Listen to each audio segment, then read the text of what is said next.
میگٹس کہتے ہیں۔ شوگر کے مریض جو انتہائی آخری حالت میں ہوتے ہیں ان کے ساتھ یہ مسئلہ ہوتا ہے، ان کے سائنس میں کیڑے پیدا ہو جاتے ہیں، مگر اسے شوگر کا بھی کوئی ایشو نہیں تھا۔ میں نے کہا اس کے ایڈز کے ٹیسٹ کا رزلٹ کا پتہ کراؤ، مجھے لگ رہا ہے اس کی قوت مدافعت ختم ہو گئی ہے، اس لیے کیڑے پڑ گئے ہیں۔ مگر مسئلہ یہ ہے کہ کیڑے صرف تب نکلتے ہیں جب سورہ رحمان لگاتے ہیں، اب تو آنکھ اور منہ سے بھی نکلنا شروع ہو گئے ہیں، اور جیسے ہی سورہ رحمان بند کرتے ہیں تھوڑی دیر بعد منہ میں کیڑے کہیں نظر نہیں آتے۔ تو ہمارا یہ خیال تھا کہ کیوں نہ ہم سورہ رحمان ہی بند کر دیں۔ اس کی بیوی نے بھی کہا کہ اسے بند کرو، پتہ نہیں تم کیا لگا رہتے ہو۔ ہماری نان مسلم نرس تھی، اس نے اس کی بیوی کو کہا کہ مجھے پتہ نہیں اسے بیماری کیا ہے، مگر جب بھی یہ پریئر لگتی ہے کیڑے اس کے جسم کو چھوڑ کر بھاگتے ہیں۔ میں تو کہتی ہوں 24 گھنٹے سناؤ۔ خیر میں نے یہ باتیں سنی تو اس کی بیوی کو کہا کہ ایڈز کی رپورٹ منگوا کر دو یا ریسیپٹ دے دو، ہم خود منگوا لیں گے۔ میرے راؤنڈ ختم کرنے کے بعد وہ خود میرے آفس آ گئی۔ مجھے نہیں پتہ تھا کہ سسٹر نے اسے بٹھا کر کاؤنسلنگ کی ہے کہ ہم ٹیسٹ سے صرف یہ پتہ کرنا چاہ رہے ہیں کہ شاید کمزوری سے کچھ ہو گیا ہے، ادروائز یہی میڈیسن اس کی چلنی ہے۔ بہرحال جتنا مجھے یاد ہے اس عورت نے بہت ہی خوفناک کہانی سنائی۔ جب اسے ڈر ہوا کہ اس کے میاں کو ایڈز نہ ہو اور اس سے بھی نہ لگ گیا ہو تو میرے کمرے میں آ کر بولی، ڈاکٹر صاحب اصل میں میرے میاں کالے علم کا جادوگر ہے۔ میں نے کہا تم نے تو کہا تھا کہ رکشہ چلاتا ہے۔ بولی چلاتا تو رکشہ ہے مگر جادو بھی کرتا ہے، اور کرتا بھی قرآن سے ہے۔ میں نے ہنس کر کہا کالا جادو وہ بھی قرآن سے کیسے ہو سکتا ہے بی بی؟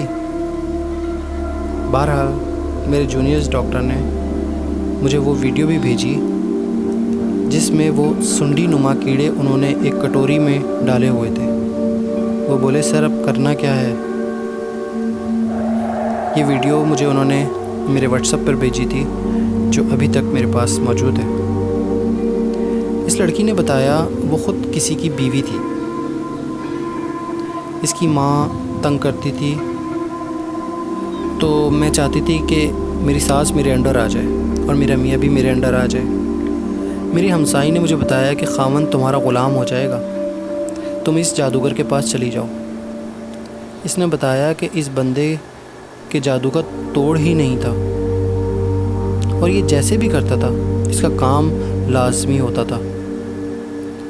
اس کی بیوی نے طریقہ کار کچھ اس طرح بتایا کہ ایک کمرے میں اس نے ایک تکیہ رکھا ہوا تھا اور اس پر ایک بت سا بنایا ہوتا تھا۔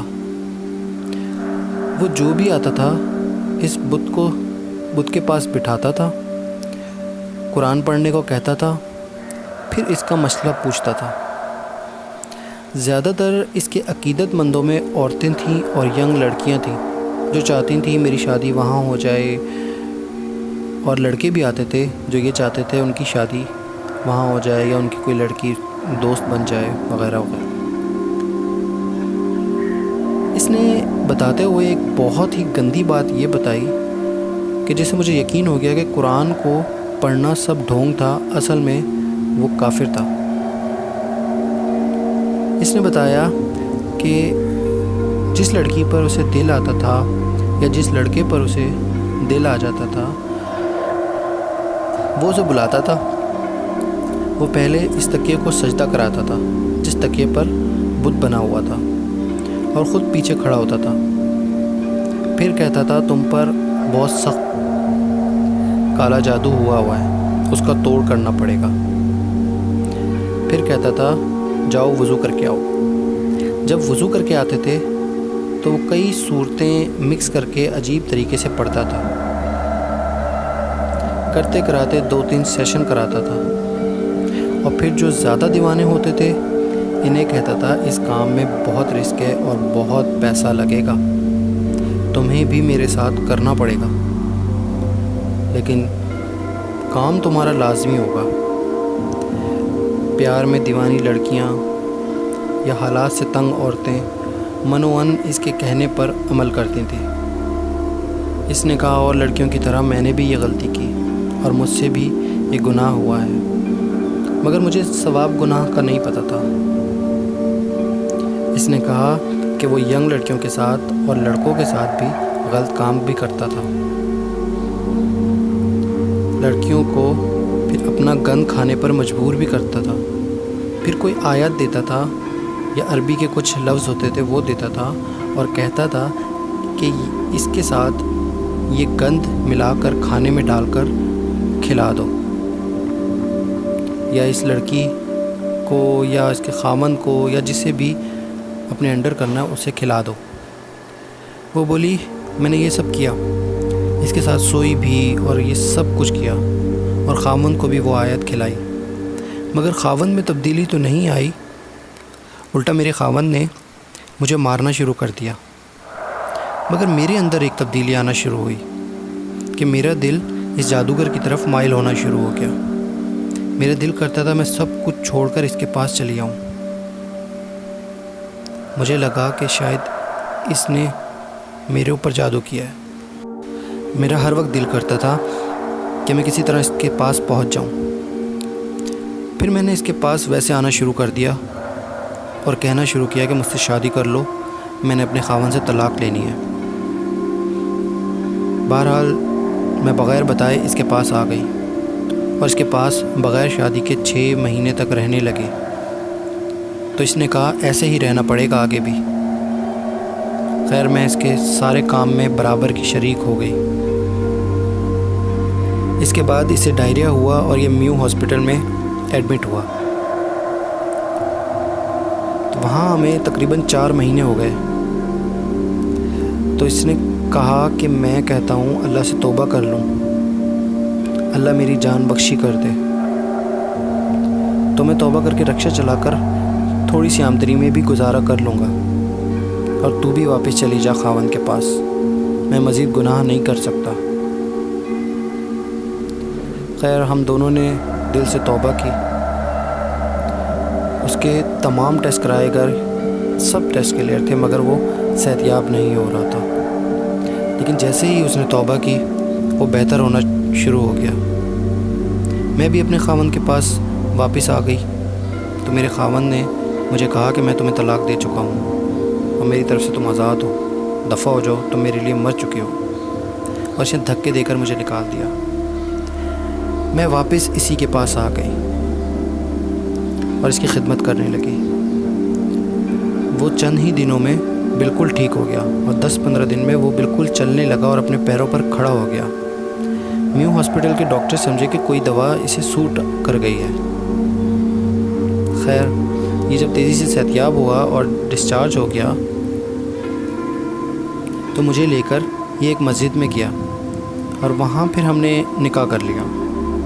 پھر اس نے رکشہ چلانا شروع کیا اور یہ بالکل سدھر گیا اور ہم اس تھوڑی سی آمدنی میں گزارا کرنے لگے، مگر ہم خوش تھے۔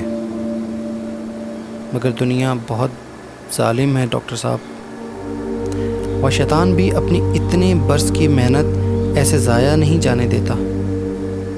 اس نے اتنے برس سے اس پر محنت کی تھی، اسے گمراہ کرنے میں، وہ ایسے کیسے اس کو سدھرنے دیتا۔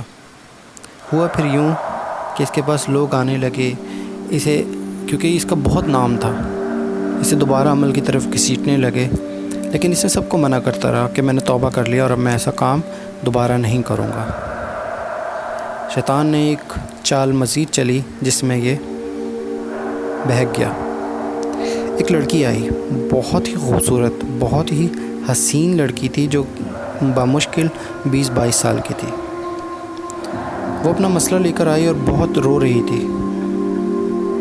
یہ اسے دیکھ کر بہک گیا۔ اس نے اس کے ساتھ پھر وہی عمل کیا اور وہی کام کیا جو یہ کرتا تھا تمام لڑکیوں کے ساتھ۔ اس عمل کرنے کے بعد اس پہ پھر سے شیطان طاری ہو گیا اور پھر اس نے دوبارہ سے کالے علم کا عمل شروع کر دیا۔ یہ تقریباً 6 مہینے اس طرح کرتا رہا۔ اب پھر دوبارہ اس کو وہی ڈائریا کا مسئلہ ہو گیا، اس کو موشن لگے۔ اب آپ کے پاس ہم لے کے آئے اور 4 مہینے ہو گئے ہیں اور ابھی تک اس کی وہی کنڈیشن ہے۔ میں تو توبہ مانگتی ہوں اللہ سے اور مانگ چکی ہوں دل سے، مگر اس کی سمجھ نہیں آتی اس کا کیا بنے گا اب۔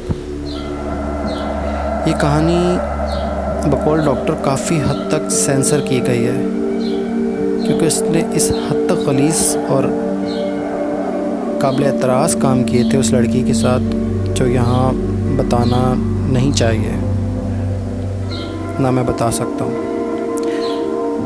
خیر، وہ بولی یہ کیڑے کہاں سے آ رہے ہیں ڈاکٹر صاحب؟ میں سمجھ تو گیا تھا کہ یہ اس کے اعمال اور کالے جادو کی سزا تھی، مگر بینگ اے ڈاکٹر مجھے سائنسی طور پر سمجھانا تھا، تو میں نے ایسے ہی کہا کہ یہ بہت زیادہ خون کی کمی اور کچھ اس کے جراثیم اس کے جسم میں پیدا ہو گئے ہیں جس کی وجہ سے یہ ہو رہا ہے۔ اور کیا کہتا ایز اے ڈاکٹر؟ اس نے یہ ساری بات سنائی اور اس کے بعد رپورٹ نکال کر دکھائی اور بولی کہ یہ HIV کی رپورٹ ہے۔ بولی ڈاکٹر صاحب مجھے تو یہ بیماری نہیں ہوگی، میں سورہ رحمان سن لوں؟ میں نے کہا ضرور آپ بھی سنیں۔ وہ بندہ صرف 1 دن اور مزید زندہ رہا اور پھر مر گیا۔ آخری وقت تک کیڑے جیسے ابلتے تھے، ہم اسے روک نہ پاتے تھے۔ کیڑے جیسے کوئی ایسے نکلتے تھے جیسے ابل رہے ہوں، کافی تعداد میں، وہ گنتی میں نہیں آتے تھے، اتنے اس کے ناک، منہ، حلق، آنکھوں سے کیڑے نکلتے تھے۔ میں نے جیسے آپ کو بتایا کہ ہم سکر مشین سے، جس سے پیشنٹ کے بلغم یا اس طرح سینے میں سے سک کرتے ہیں، اس مشین سے ہم کیڑوں کو سک کرتے تھے اور وہ کیڑے ختم نہیں ہوتے تھے، ان گنت تعداد میں وہ نکلتے رہتے تھے۔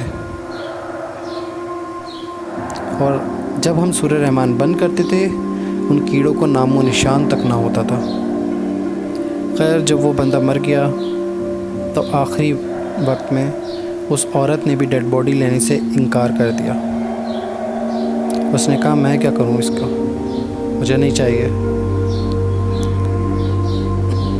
وہ پھر ہم نے ہاسپٹل کے فرنٹ سے ہی اسے دفنایا۔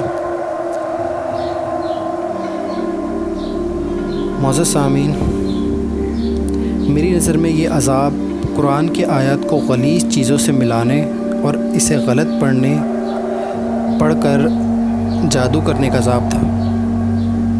ایک بات یہاں کلیئر کرتا چلوں، صرف کالے جادو والا انسان ہی کافر نہیں، بلکہ اس کے پاس عمل کی نیت سے جانے والے بھی مشرک ہوتے ہیں،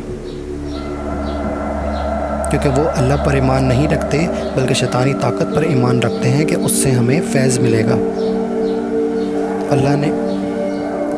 اللہ نے آپ کو اتنی طاقتور کتاب دی ہے، قرآن مجید، اور پھر بھی اگر آپ کا ایمان کالے جادو، ٹونے ٹوٹکے پر ہے تو اللہ سے دعا ہے وہ آپ پر رحم کرے اور ہدایت دے۔ خدا را اپنی ماؤں بہنوں کو ایسے غلیظ عملیات سے دور رکھے اور انہیں شرک سے اور عذاب الہی سے بچائیں۔ صرف اور صرف اللہ رب العزت کی ذات پر بھروسہ رکھیں اور جعلی باباؤں اور تعویذوں کے چکر میں پڑھ کر گمراہ نہ ہوں۔ شکریہ۔ کہانی پسند آئی ہو تو ضرور چینل کو سبسکرائب کریں اور بیل آئیکن کو پریس کر دیں۔